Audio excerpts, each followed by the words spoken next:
Hello friends, इस video में हम टू डायमेंशनल अरे पढ़ेंगे जिसको हम 2D अरे भी बोलते हैं। फ्रेंड, इससे पहले का एक लेक्चर है जिसके अंदर हमने वन डायमेंशनल अरे को डिटेल से पढ़ा हुआ है। अगर आपने वो लेक्चर देखा हुआ तो बहुत अच्छी बात है, लेकिन अगर आपने वो लेक्चर नहीं देखा हुआ तो टू डायमेंशनल अरे को पढ़ने से पहले आपको वो लेक्चर देखना चाहिए। तो चलिए स्टार्ट करते हैं, इसकी डेफिनेशन देख लेते हैं हम। A two-dimensional array in C can be thought of as a matrix with rows and columns.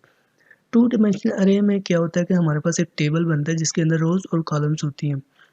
ठीक है, आगे चल के हम देखेंगे कि कैसे ये टेबल बनता है और कैसे इसके अंदर वैल्यूज एलोकेट करती हैं।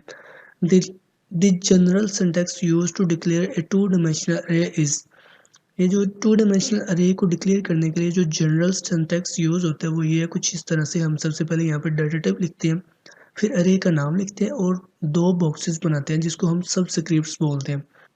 ये देखिए फ्रेंड, ये जो फर्स्ट वाला जो बॉक्स है इसके अंदर भी हमने एक साइज लिखा हुआ है और जो सेकंड वाला सब्सक्रिप्ट है इसके अंदर भी हमने साइज लिखा हुआ है 3 और 2। ठीक है, इसका मतलब ये है कि हमारे पास थ्री रोज बनेंगे और 2 कॉलम्स बनेंगे।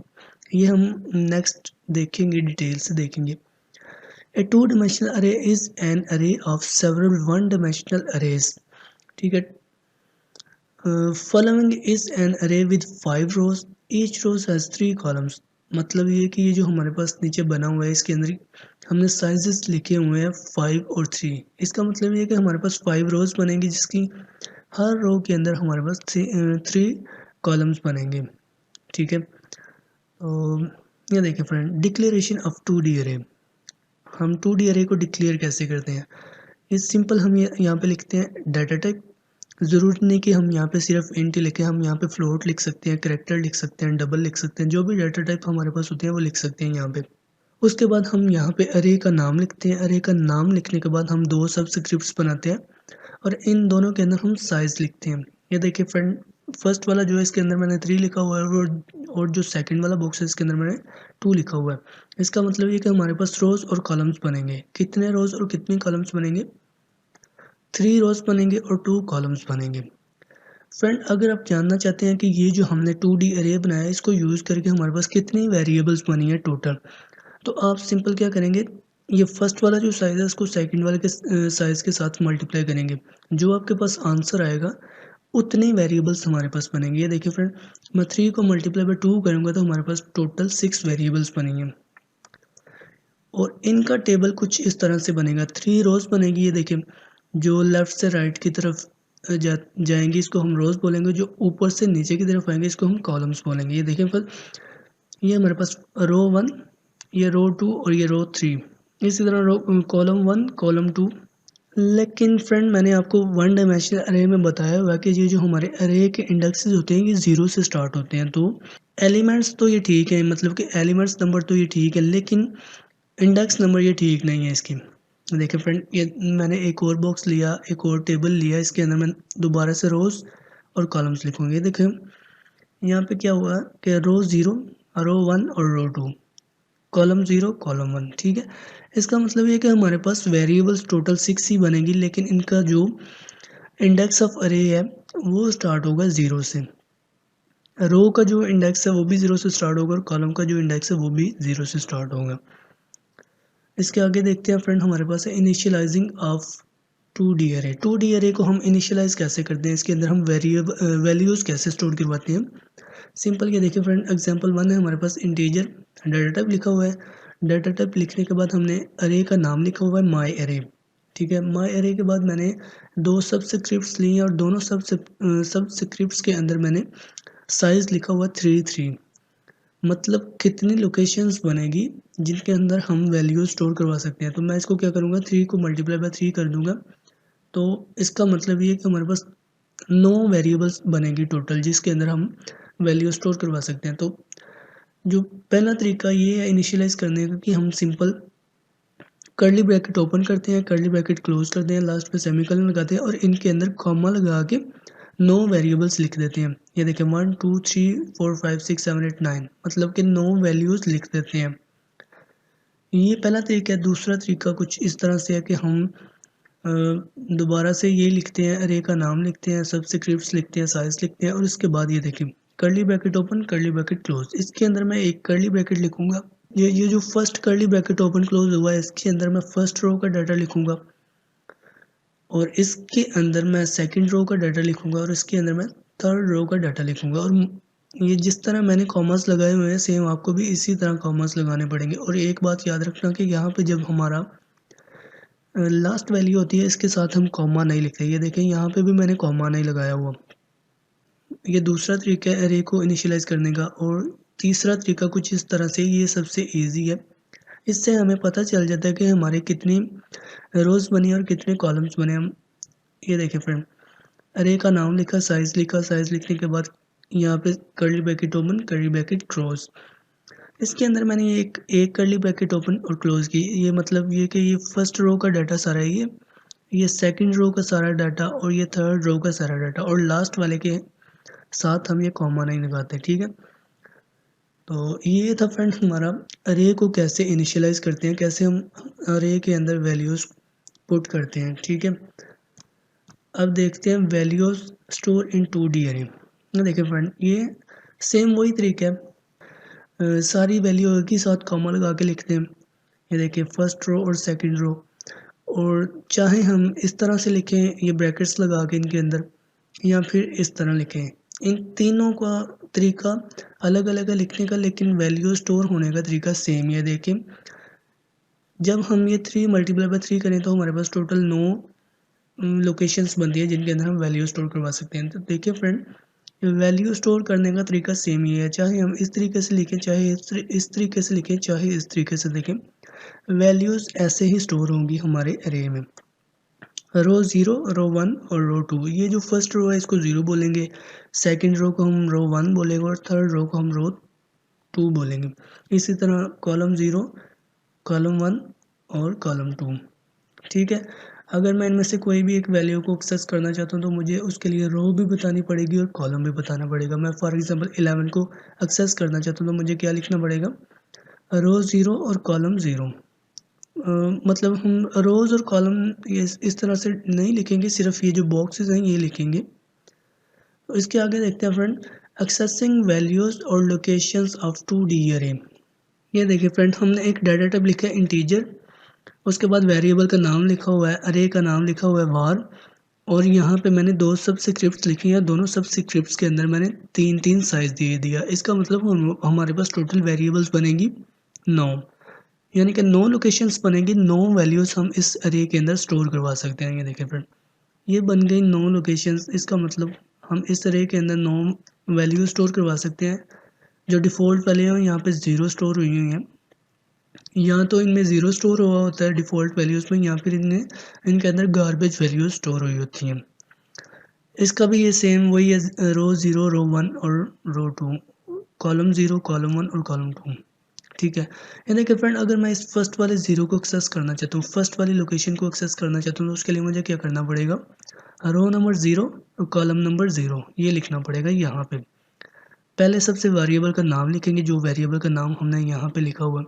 उसके बाद हम ये रो 0 और कॉलम 0 यहाँ पे लिखेंगे।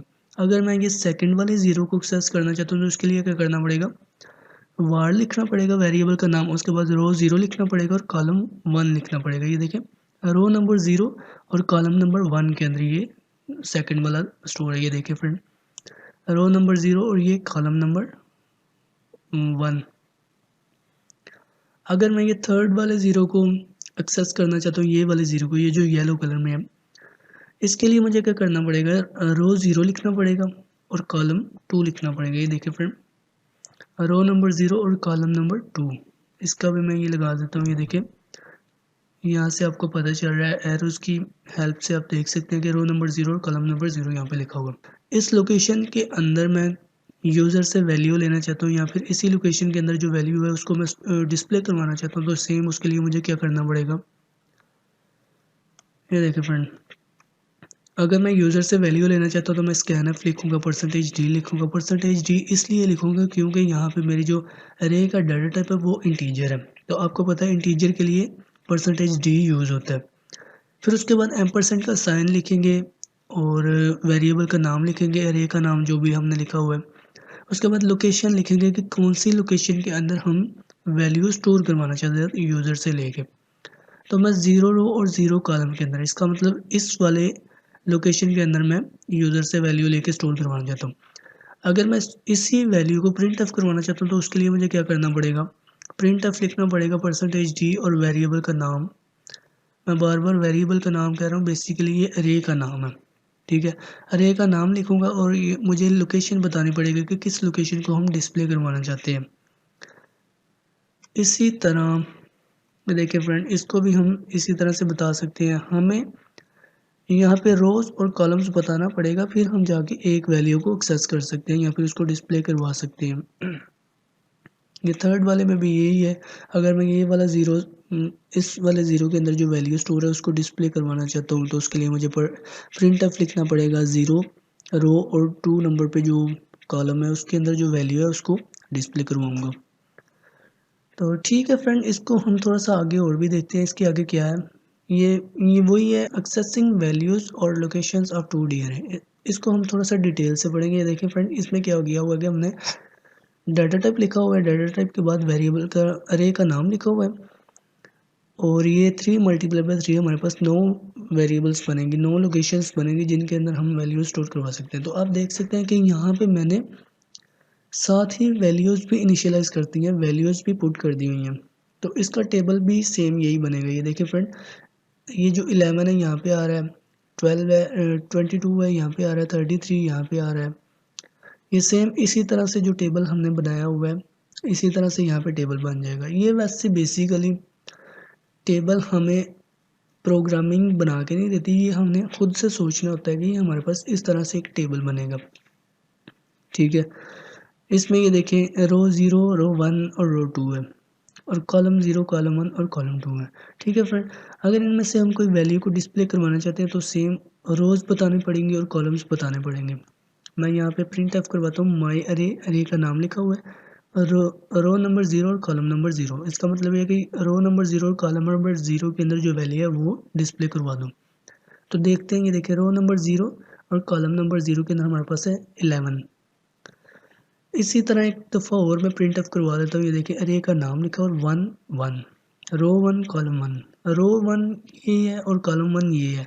इसका मतलब ये है कि हमारे पास 55 लोकेशन बन रही है। ये जो सबसे दरमियान वाला लोकेशन है इसके अंदर स्टोर है 55, तो हमारे पास डिस्प्ले में 55 आएगा। अगर मैं एक दफ़ा और प्रिंट ऑफ करवाऊँगा तो उसमें मैंने लोकेशन लिखी हुई है रो नंबर 2 और कॉलम नंबर 1। तो रो नंबर 2 ये है और कॉलम नंबर 1 ये है। इसके अंदर 88 स्टोर है। इसका रिज़ल्ट ये आएगा 11, इसका रिज़ल्ट ये आएगा 55 और इसका रिज़ल्ट आएगा 88, ठीक है फ्रेंड। 2D अरे को हमने थ्योरेटिकली देख लिया हुआ है, तकरीबन काफ़ी चीज़ें हमारी क्लियर हैं। अब हम इसको प्रैक्टिकली देखते हैं। तो फ्रेंड मैं इसको बंद करके अपना कंपाइलर ओपन कर लेता हूँ। ये फ्रेंड हमारा कंपाइलर ओपन हो गया है। तो इसके अंदर सबसे पहले मैं एक अरे बना लेता हूँ, 2D अरे। सबसे पहले मैं डाटा टाइप लिखता हूँ। फ्रेंड ये देखिए मैंने यहाँ पे इंट लिखा हुआ है। ज़रूरी नहीं कि हम यहाँ पे हर दफ़ा इंट ही लिखेंगे तो फिर हमारा 2D अरे बनेगा। हम यहाँ पे फ्लोट लिख सकते हैं, फ्लोट के बाद हम चार लिख सकते हैं, डबल लिख सकते हैं, जो भी डाटा टाइप हमारे पास है वो हम लिख सकते हैं। किसी भी डाटा टाइप का अरे हम बना सकते हैं। तो मैं यहाँ पे इंटीजर का ही बनाता हूँ फ़िलहाल और यहाँ पे अरे का नाम लिख लेता हूँ। अरे का नाम हम कुछ भी लिख सकते हैं, तो यहाँ पे मैं अरे ही लिख देता हूँ। मैं एक ब्लॉक बनाता हूँ, दूसरा ब्लॉक बनाता हूँ, ठीक है। ये हमारे पास दो ब्लॉक्स बन गए जिसको हम सबस्क्रिप्ट्स बोल रहे हैं और इनके अंदर हमें साइज़ देना पड़ता है। ये जो फर्स्ट ब्लॉक है इसको हम रोज़ के लिए यूज़ करते हैं और सेकंड ब्लॉक को कॉलम्स के लिए यूज़ करते हैं। तो अगर मैं चाहता हूँ कि मैंने 3 रोज़ और 2 कॉलम्स बनाने हैं तो उसके लिए मुझे 3 रो वाले कॉलम के अंदर 3 लिखना पड़ेगा और सॉरी रो वाले बॉक्स के अंदर 3 लिखना पड़ेगा और कॉलम वाले बॉक्स के अंदर 2 लिखना पड़ेगा। इसका मतलब ये है कि हमारे पास 3 रोज़ बन गए और 2 कॉलम्स बन गए। तो फ्रेंड इसके अंदर कोई भी वैल्यू स्टोर नहीं है। मैं यहाँ पे वैल्यू स्टोर करवा लेता हूँ इक्वल का साइन लगा के। ये कर्ली ब्रैकेट्स ओपन क्लोज, इसके अंदर मैं 6 वैल्यूज़ दे सकता हूँ। ये मुझे कैसे पता चला कि मैं इसके अंदर 6 वैल्यूज़ दे सकता हूँ? ये देखिए 3 को 2 के साथ मल्टीप्लाई करेंगे तो हमारे पास टोटल अरेज की जो लोकेशंस बनती है वो 6 बनेंगी, ठीक है। अगर यहाँ पे मैं 2 के बजाय 3 लिख देता हूँ, 3 लिख देता हूँ, तो इसमें मैं 3 मल्टीप्लाई बाई 3 हमारे पास 9 वेरिएबल्स बनेंगी। यहाँ पे अगर मैं 5 लिखता हूँ और यहाँ पे भी 5 लिख देता हूँ, तो मैं इसको मल्टीप्लाई करूँगा तो टोटल मेरे पास 25 वैल्यूज़ बनेगी।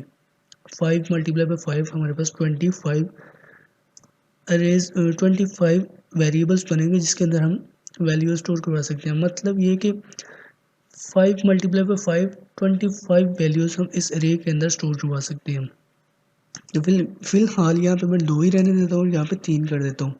इसका मतलब है कि हमारे पास 3 रोज़ और 2 कॉलम्स है, मतलब कि हम यहाँ पे 6 वैल्यूज स्टोर करवा सकते हैं। 3 मल्टीप्लाई बाई 2 इक्वल टू 6। तो मैं यहाँ पे 6 वैल्यूज लिख देता हूँ, 5 6 8 10 9 और 30 लिख देता हूँ यहाँ पे। तो देखेंगे हमारे पास टोटल बन गई 6 वैल्यूज, 1 2 3 4 5 और 6। देखें, अच्छा फ्रेंड, इसका अगर मैं आप देखेंगे, देखिए हमारे पास कितनी रोज़ बनेगी, 3 रोज़ बनेंगी और 2 कॉलम्स बनेंगे। तो हम यहाँ से खुद ही देख लेते हैं कि ये देखिए फर्स्ट रो के अंदर हमारे पास ये डाटा आएगा, फर्स्ट रो के अंदर ये डाटा आएगा, 2 कॉलम्स बन गए। इसी तरह सेकंड रो के अंदर हमारे पास इतना डाटा आएगा और थर्ड रो के अंदर हमारे पास ये डाटा आएगा, ठीक है। अगर मैं इसको डिस्प्ले करवाना चाहता हूँ, ये 5 को डिस्प्ले करवाना चाहता हूँ, तो मुझे यहाँ पे क्या लिखना पड़ेगा, प्रिंट एफ यहाँ पे परसेंटेज डी लिख देता हूँ और यहाँ पे मैं क्या डिस्प्ले करवाना चाहता हूँ 5। तो इसके लिए मुझे क्या लिखना पड़ेगा, 0 रोज़ और 0 कॉलम। अरे का नाम लिखता हूँ साथ, यहाँ पे लिखता हूँ 0 रोज़ और 0 कॉलम। अब मैं इसको प्रिंट एफ करवाऊंगा तो अब देखिए कंपाइलर रन करता हूँ तो मुझे 5 डिस्प्ले होके मिल जाएगा, ये देखिए 5। इसी तरह अगर मैं यहाँ पे 10 को डिस्प्ले करवाना चाहता हूँ तो 10 को डिस्प्ले करवाने के लिए हमें क्या करना पड़ेगा, ये देखिए ये हमारी फर्स्ट रो थी, ये सेकंड रो। इसका मतलब है कि यहाँ पे हमें लिखना पड़ेगा 1 रो और 1 कॉलम। तो यहाँ पे मैं 1 कॉलम लिख लेता हूँ और 1 रो लिख लेता हूँ, तो मुझे 10 डिस्प्ले हो जाएगा। तो मैं इसको कंपाइलर रन करता हूँ तो मेरा रिजल्ट होगा 10, ठीक है। ये देखिए फ्रेंड 10। अगर मैं इसको 30 को डिस्प्ले करवाना चाहता हूँ तो 30 को डिस्प्ले करवाने के लिए हमें क्या लिखना पड़ेगा, यहाँ पे ये हमारी रो नंबर 2 और कॉलम नंबर 1 है। तो यहाँ पे मैं सिर्फ रो नंबर को चेंज करता हूँ, 2 कर देता हूँ और कॉलम नंबर 1 ही रहने देता हूँ। तो ये देखिए हमारे पास कौन सी लोकेशन है, ये 30। मैं इसको कंपाइलर रन करूँगा तो ये देखिए फ्रेंड ये 30 हमारे पास डिस्प्ले हो रहा है। ये कैसे डिस्प्ले हो रहा है फ्रेंड, मैं आपको दिखाता हूँ एक मिनट। ये देखिए फ्रेंड, जब हमने वैल्यूज स्टोर करवाई तो हमारे पास कुछ इस तरह से टेबल बन गया मेमोरी के अंदर। तो ये देखिए इसके साथ हमने लोकेशन भी लिख दी हुई है, रो नंबर 0, रो नंबर 1 और रो नंबर 2। इसी तरह कॉलम नंबर 0, कॉलम नंबर 1। ये देखिए अगर मैं ये 5 को डिस्प्ले करवाना चाहता हूँ तो मुझे क्या लिखना पड़ेगा, रो नंबर 0 और कॉलम नंबर 0। अगर मैं 10 को डिस्प्ले करवाना चाहता हूँ तो क्या लिखना पड़ेगा, रो नंबर 1 और कॉलम नंबर 1। इसी तरह जैसे मैंने 30 को डिस्प्ले करवाया हुआ था, 30 को मैंने डिस्प्ले कैसे करवाया था उसके लिए मैंने रो नंबर 2 लिखा था और कॉलम नंबर 1 लिखा था, ठीक है। ये हमारे पास टेबल इस तरह से बनता है। ये टेबल बनता नहीं है, टेबल हमने खुद से सोचना होता है कि ये टेबल बना किस तरह से है, अरे ये काम कैसे करता है। ये नहीं है कि हमारा कोड हमें टेबल बना के देगा, ये टेबल हमने अपने दिमाग के अंदर सोचना है, अपने माइंड के अंदर हमने टेबल को सोचना है कि ये टेबल इस तरह से बनेगा और इस तरह से इसकी लोकेशंस बनेंगी, रो नंबर यहाँ पे आएगा, कॉलम नंबर यहाँ पे आएगा।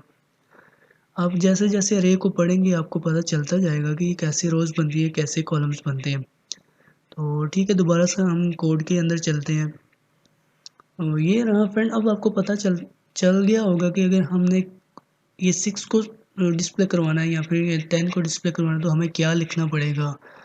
तो ये हमारा 2D अरे है, इसको हम यहाँ मैं इसको ख़त्म कर देता हूँ और यहाँ पे क्या करते हैं कि ज़रूरी नहीं कि हम यहाँ पे इसी तरह से वैल्यूज़ को इनिशियलाइज़ कर सकते हैं। मैं चाहता हूँ कि बाकी जो सारी वैल्यूज़ हैं, यहाँ पे बाकी जो जितनी भी वेरिएबल्स बनी है अरे के अंदर वो सारी ज़ीरो रहें, लेकिन सिर्फ एक वैल्यू के अंदर मैं सॉरी सिर्फ एक वेरिएबल के अंदर मैं वैल्यू स्टोर करवाना चाहता हूँ, बाकी सारा अरे खाली रहे। तो उसके लिए मुझे क्या करना पड़ेगा, यहाँ पे मुझे अरे का नाम लिखना पड़ेगा और यहाँ पे वो लोकेशन बतानी पड़ेगी कि कौन सी लोकेशन के अंदर हम वैल्यू एंटर कर सकते हैं, कौन सी लोकेशन के अंदर हम वैल्यू पुट करना चाहते हैं। तो मैं चाहता हूँ कि ये जो हमारे पास अरे नंबर 1 है, और सॉरी रो नंबर 1 है और कॉलम नंबर 1 है, इसके अंदर वैल्यू को इक्वल कर दो 50 के। ठीक है, तो ये हम देखेंगे कि ये यहाँ पे अरे नाम से जो हमने अरे बनाया हुआ है, इसके अंदर रो नंबर 1 और कॉलम नंबर 1 के अंदर जो वैल्यू है 50 कर दो। तो मैंने यहाँ पे प्रिंट ऑफ करवा लेता हूँ। तो यहाँ पे देखते हैं कि 50 हुआ है या नहीं।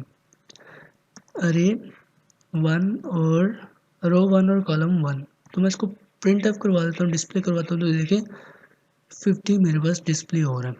ठीक है, और फ्रेंड अरे को हम इसलिए यूज़ ही इसलिए करते हैं कि हमारा जो कोड है वो शॉर्ट हो।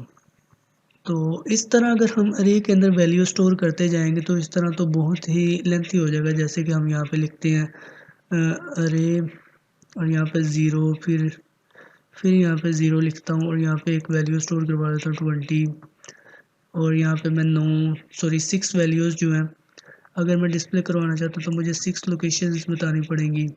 देखिए 1 2 3 4 5 6, इसके अंदर मुझे यहाँ पे करना पड़ेगा लोकेशन जितनी भी हैं वो मुझे लिखनी पड़ेंगी 1 और यहाँ पे 1। यहाँ पे मुझे एरे का जो है रो भी डिफाइन करनी पड़ेगी और कॉलम्स भी डिफाइन करने पड़ेंगे, और इनके अंदर मुझे वैल्यूज़ डिफरेंट डिफरेंट स्टोर करवानी पड़ेंगी जो मैं करवाना चाहता हूँ। तो कुछ इस तरह से हम वैल्यूज़ को एंटर करवा सकते हैं। लेकिन ये जो आप देखेंगे इसके अंदर हमारे पास क्या है कि कोड बहुत ही ज़्यादा लिखना पड़ता है। यहाँ पे हमें कितनी रोज़ लिखनी पड़ती हैं, कितनी कॉलम्स, कितनी लाइनें लिखनी पड़ती हैं हमें। इस कोड को शॉर्ट करने के लिए हम क्या करते हैं, हम यूज़र से वैल्यू अगर लेना चाहते हैं अरे के अंदर तो हम लूप्स यूज़ करेंगे, लूप्स को अरे के अंदर यूज़ करेंगे। तो मैं चाहता हूँ कि यहाँ पे मैं क्या करता हूँ, यहाँ पे 5 कर देता हूँ, 5 और यहाँ पे भी 5। तो मैं ये इसको अगर मैं मल्टीप्लाई करूँ 5 मल्टीप्लाई बाई 5 तो ये मेरे पास कितनी लोकेशंस बनेगी, टोटल 25 लोकेशंस बनेगी।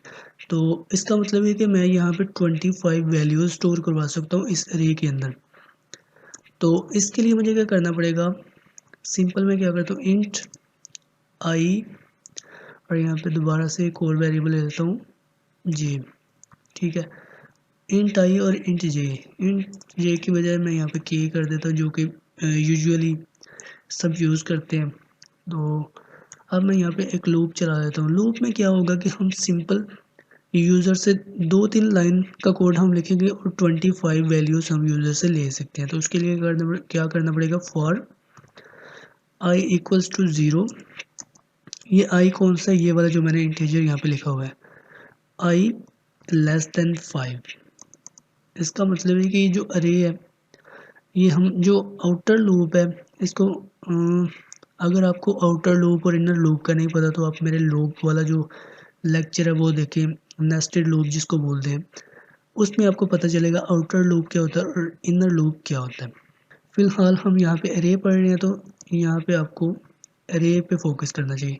ये जो 5 है क्यों लिखा हुआ है, क्योंकि ये जो अरे का रो का साइज़ है ये 5 है, इसलिए मैंने यहाँ पे 5 लिखा हुआ है। उसके बाद मैं यहाँ पे इंक्रीमेंट लगाता हूँ आई प्लस प्लस। इसके बाद फॉर लूप की बॉडी ओपन क्लोज करके इसके बाद मैं एक और फॉर लूप यूज़ करता हूँ। इसके अंदर मैं k इक्वल्स टू 0 और k लेस देन 5 और k प्लस प्लस। अब इसके अंदर मैं क्या करता हूँ, मैं यहाँ पे प्रिंट ऑफ करवा लेता हूँ एंटर वैल्यू फॉर अरेज। ठीक है, ये यूज़र को मैसेज डिस्प्ले होगा, ये कितनी दफ़ा डिस्प्ले होगा, ये 25 टाइम यूज़र को ये मैसेज डिस्प्ले होगा। उसके बाद यहाँ पे मैं स्कैन ऑफ कर लेता हूँ और %d यहाँ पर भी लिख लेता हूँ एम्परसेंड साइन। आपको पता है कि अगर यूज़र से वैल्यू लेना चाहते हैं हम तो एम्परसेंड का साइन हमें लिखना पड़ता है। इसके बाद मैं अरे का नाम लिखता हूँ। ये अरे का नाम मैंने कहाँ से लिया, ये जो अरे का नाम यहाँ पे लिखा हुआ है ये, ठीक है। उसके बाद यहाँ पे मैं अरे का साइज लिखता हूँ, अरे की लोकेशंस लिखता हूँ, जिस अरे के अंदर मैं वैल्यू स्टोर करवाना चाहता हूँ। तो मैं आई लिखता हूँ यहाँ पे, और यहाँ पे लिखता हूँ के, ठीक है। ये आई और के वाला क्या कॉन्सेप्ट है ये आपको मैं अभी समझाता हूँ। सिंपल मैं इसको अभी फ़िलहाल क्या करता हूँ, अगर मैं सिर्फ इस कोड को डिस्प्ले करवाऊँगा, कंपाइलर रन करूँगा, तो ये क्या करेगा, ये वाला मैसेज हमें 25 टाइम डिस्प्ले होगा, और हमें 25 टाइम ये वैल्यूज़ पुट करनी पड़ेंगी, और ये ऑटोमेटिकली अरे के अंदर स्टोर हो जाएंगे। अरे के जितने भी इंडेक्स हैं उन सब इंडेक्स के अंदर 25 वैल्यूज स्टोर हो जाएंगी। मैं इसको कंपाइल एंड रन करता हूँ फ्रेंड, देखिए मैं फर्स्ट वैल्यू को एंटर करता हूँ, 10 20 30 40 50 60 70 80 90, और यहाँ पर 200, यहाँ पे 100 लिख देता हूँ। फिर दोबारा से 10 20 30, यहाँ पे मैं 25 वैल्यूज़ स्टोर करवा सकता हूँ। 25, ये 25 कैसे रन हो रहा है, कैसे मुझसे ये 25 टाइम वैल्यूज़ मांग रहा है, ये लूप का कमाल है, ये जो नेस्टेड फॉर लूप है इसका कमाल है। तो यहाँ पे मैं 25 वैल्यूज़ स्टोर करूँगा, जो भी वैल्यू स्टोर करवा देता हूँ कुछ भी। हम देखें फ्रेंड, ये 25 टाइम वैल्यूज़ स्टोर हो गई, ये देखें, ये आप इसको काउंट कर लेंगे 25 वैल्यूज़ हैं, ठीक है। मैं इसको क्लोज करता हूँ, तो मैं चाहता हूँ कि ये जो मैंने 25 वैल्यूज़ एंटर की हुई हैं ये मुझे डिस्प्ले भी हों, तो उसके लिए मुझे क्या करना पड़ेगा, दोबारा से फॉर लूप यूज़ करना पड़ेगा। I equals to 0, i less than 5 और आई प्लस प्लस। इसी तरह एक और फॉर लूप यूज़ करना पड़ेगा, जे के है इक्वल्स टू 0, के लेस देन 5, के प्लस प्लस। तो इसके अंदर मैं दोबारा से प्रिंट ऑफ करवा लेता हूँ, और डी यहाँ पे मैं स्लैश टी लिख देता हूँ, बैक स्लैश टी। ये बैक स्लैश टी क्यों यूज़ होता है ये आपको मैंने बताया हुआ है, अगर आपको नहीं पता तो वैसे मैं बता देता हूँ। इसको हम टैब के लिए यूज़ करते हैं, ठीक है। उसके बाद मैं यहाँ पे अरे का साइज़ बताऊँगा, और अरे का साइज़ पे क्या लिखूँगा, यहाँ पे मैं लिख देता हूँ आई, और इसके अंदर मैं लिख देता हूँ के। तो इसको अब मैं कंपाइल एंड रन करूँगा, तो कंपाइल एंड रन करने के पहले मैं यहाँ पे क्या करता हूँ, एक टैब लिखा हुआ है और यहाँ पे मैं एक दफ़ा प्रिंट अप लिख देता हूँ, ताकि हमारा जो कोड है वो न्यू लाइन पे जाए दोबारा, ताकि हमें पूरा टेबल बन के दिखाई दे। टैब ये वाला स्लैश एन है। अब मैं इसको कंपाइल एंड रन करता हूँ, ये सिर्फ रन हो गया, कंपाइल एंड रन करना था इसको। देखिए हम यहाँ पे 25 वैल्यू स्टोर करवाते हैं, 1 2 3 4 5 6 7 8 9 10 11 12, 2 लिखा गया है, चलो कोई बात नहीं। और 30 14 15 16 17 18 19 20 21 22 23 24, यहाँ पे मैं इसको कर लेता हूँ, और 25। जैसे ही मैं 25 लिख के एंटर करूँगा तो ये देखें हमारे पास डिस्प्ले हो रहा है 5 रोज और 5 कॉलम्स। ये देखें 1 2 3 4 5, 25 का हमने एरे बनाया हुआ था, 25 मल्टीप्लाई बाय 25, तो उसमें क्या होगा, हमारे पास 5 रोज और 5 कॉलम्स बनेंगे। ये देखिए रो 1 रो 2 रो 3 रो 4 रो 5, कॉलम 1 कॉलम 2 कॉलम 3 कॉलम 4 और कॉलम 5, ठीक है। ये क्या हो रहा है, ये अरे ये फॉर लूप क्यों हमने लिखा हुआ है, डिस्प्ले करवाने के लिए और यूज़र से वैल्यू लेने के लिए। देखिए फ्रेंड, ये जो फर्स्ट वाला नेस्टेड फॉर लूप है, इसके थ्रू हम क्या कर रहे हैं, हम अरेज के अंदर वैल्यू स्टोर करवा रहे हैं। सारे अरेज के अंदर जितने भी वेरिएबल्स, जितनी भी लोकेशंस बनी है उनके अंदर हम वैल्यू स्टोर करवा रहे हैं। और ये जो सेकंड वाला नेस्टेड फॉर लूप है, इसके थ्रू हम क्या कर रहे हैं, हम यूज़र को वही वैल्यू डिस्प्ले करवा रहे हैं जो हमने एंटर की हुई है, ठीक है। ये देखें, ये सबसे पहले मैं इसको बता देता हूँ आपको कि ये लूप कैसे रन कर रहा है, कैसे यूज़र से वैल्यू ले रहा है। हमने सबसे पहले लिखा for i equals to 0, i less than 5, i plus plus. ठीक है, इसके अंदर मैंने एक और लूप लिया, के इक्वल्स टू 0, के लेस देन 5, के प्लस प्लस। ठीक है, अब यहाँ पे देखने वाली चीज़ है, ये देखिए सबसे पहले हमने यहाँ पे डिस्प्ले करवाया एंटर वैल्यू फॉर अरेज। ठीक है, ये भी डिस्प्ले हो गया। ये जो कॉन्सेप्ट है ये आपको आई थिंक आपको समझ नहीं आ रही होगी, तो मैं आपको यही समझाने के लिए ये लूप के अंदर आया हूँ। ये देखिए सबसे पहले क्या होगा, स्कैनफ होगा। जब ये जो लूप है ना ये फर्स्ट टाइम चलेगा, इसके अंदर आगे ये फॉर लूप है, ये 5 टाइम चलेगा। फिर ये जब ये वाला लूप कंप्लीट हो जाएगा, ये फिर दोबारा ऊपर जाएगा, फिर ये लूप चलेगा, और ये जब लूप इसके अंदर आएगा ये लूप दोबारा 5 टाइम चलेगा। जो अंदर वाला लूप है ये दोबारा 5 टाइम चलेगा, यानी कि ये वाला जो लूप है आउटर लूप है ये 5 टाइम चलेगा, और ये इनर जो लूप है ये 25 टाइम चलेगा। ठीक है, तो ये देखिए ये जो फर्स्ट लूप है इसके अंदर आई है, आई मतलब इसके अंदर इस टाइम 0 है, और ये जो सेकंड लूप है इसके अंदर क्या है, के है, के मतलब इस टाइम के में 0 है। तो देखिए आई के अंदर क्या है 0, इसका मतलब कि रो नंबर 0। ठीक है, और के अंदर क्या है, row number sorry column number 0। ये जो के है ये चेंज होता रहेगा। ठीक है, ये देख 5 टाइम के चेंज होगा। ये अरे का जो रो का साइज है ये 0 ही रहेगा। जब ये वाला लूप 5 टाइम रन हो जाएगा उसके बाद ये आई की जो वैल्यू है वो चेंज होगी। ठीक है, लेकिन जब ये लूप इनर लूप है, ये देखिए आई के अंदर 0 है, के अंदर भी 0 है, के अंदर 0 के बाद इसका मतलब है कि रो नंबर 0 और कॉलम नंबर 0 के अंदर एक वैल्यू स्टोर होगी। फिर ये इसके बाद इसको दोबारा इनर लूप को रन करेगा, आई के अंदर 0 है अभी भी, आई के अंदर 2 या फिर 1 उस टाइम होगा जब ये 5 टाइम लूप ये वाला रन करेगा, कंप्लीट कर लेगा। आई के अंदर अभी भी 0 है, 0 के बाद ये देखिए के अंदर पहले 0 था लेकिन अब इसके अंदर हो गया 1, क्योंकि ये के प्लस प्लस हो गया यहाँ पे। ये दोबारा ये इस इनर लूप के बाहर आके दोबारा ये इसको रिपीट करेगा, आई के अंदर अभी भी 0 और के की जगह पे 2 हो गया हुआ है। इसी तरह फिर ये दोबारा 5 दफ़ा ये रन करेगा, उसके बाद ये इसके बाहर आएगा। जब इसकी वैल्यू ये इनर लूप की वैल्यू फॉल्स हो जाएगी उसके बाद ये आउटर लूप के बाहर आएगा और दोबारा से आई को चेक करेगा, आई लेस देन, आई के अंदर पहले 0 था लेकिन इस टाइम आई के अंदर प्लस प्लस हो गया हुआ है, यानी कि आई के अंदर 1 हो गया हुआ है।